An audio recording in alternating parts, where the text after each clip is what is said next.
তো কি অবস্থা, কেমন আছেন? আমি ড্রামা সবুজ আর গাইজ আজকে আলোচনা করব আম্বানি পুত্র অনন্ত আম্বানির বিয়েতে শাহরুখ খান কি উপহার দিলেন। এই বিষয়টি নিয়ে ভারত জুড়ে এখন একটাই আলোচনা, দেশটির শীর্ষ ধনী মুকেশ আম্বানির ছেলে অনন্ত আম্বানির বিয়ে। অনন্ত আম্বানি ও রাধিকা মার্চেন্টের বিবাহ অনুষ্ঠান আয়োজিত হয়েছে গুজরাটের জামনগরে।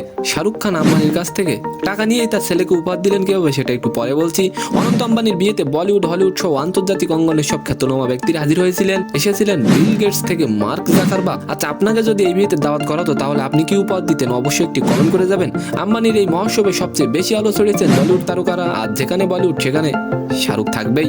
আম্বানি পুত্রের বিয়েতে নাচ গান করতে 7 কোটি রুপি নিয়েছেন শাহরুখ খান। তবে 7 কোটি রুপি নিলেও অনন্ত আম্বানির বিয়েতে দামি উপহার দিয়েছেন শাহরুখ। প্রায় 5.5 কোটি মূল্যের একটি দামি গাড়ি উপহার দিয়েছেন শাহরুখ। প্রথমেই বলেছিলাম আম্বানির কাছ থেকে টাকা নিয়েছে 7 কোটি, আর সেখান থেকে 5.5 কোটি টাকার গাড়ি উপহার দিয়েছেন শাহরুখ। আম্বানির কাছ থেকে টাকা নিয়ে তার ছেলেকে উপহার দিয়েছেন শাহরুখ। তো সম্মানিত দর্শক, আজকের ভিডিওটি কেমন লাগলো অবশ্যই কমেন্ট বক্সে জানাবেন। আর ভিডিওটি যদি ভালো লাগে অবশ্যই একটি লাইক দিয়ে আমাদের চ্যানেলটিকে সাবস্ক্রাইব করে দিবেন। ধন্যবাদ।